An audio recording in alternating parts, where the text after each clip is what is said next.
దేవుడికి హృదయం మనిషి హృదయం కావాలి, సాతాను గాడికి కూడా మనిషి హృదయం కావాలి. హృదయం ఆలోచించిన దాన్ని బట్టి మనిషి పాపంలో పడిపోతాడు.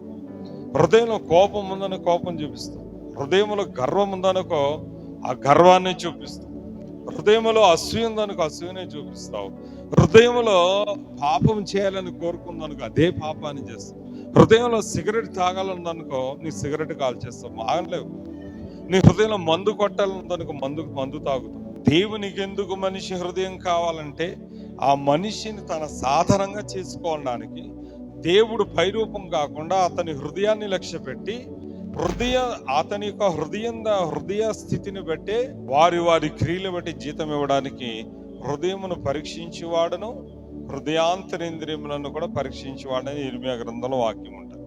మానవ హృదయంలో దేవుని యొక్క వాక్యం అనే విత్తనం అనేది విత్తబడకపోతే ఆ వ్యక్తి ఫలించడు. అయితే ఈ వ్యక్తి ఎక్కడ ఫలిస్తాడో అని ఆ సాతానుగాడు ఆ వాక్యం వింటున్న వ్యక్తి పక్కనే కూర్చుంటాడట. కాసేపు విన్నట్టుగా నటిస్తాం అంతే, ప్రార్థన అవుతుంది, పాస్టర్ గారు ఆమెను అంటారు. విత్తనాలన్నీ ఎక్కడ పడ్డాయంటే త్రోవ పక్కన పడ్డాయి. ఎక్కడ పడ్డాయి? హృదయం లోపలికి నాటపడలేదు. వాడు వచ్చి ఆ వ్యక్తి హృదయంలో విత్తబడిన వాక్యాన్ని వాడు ఎత్తుకెళ్ళిపోయి వారిని ఫలించకుండా చేస్తాడట.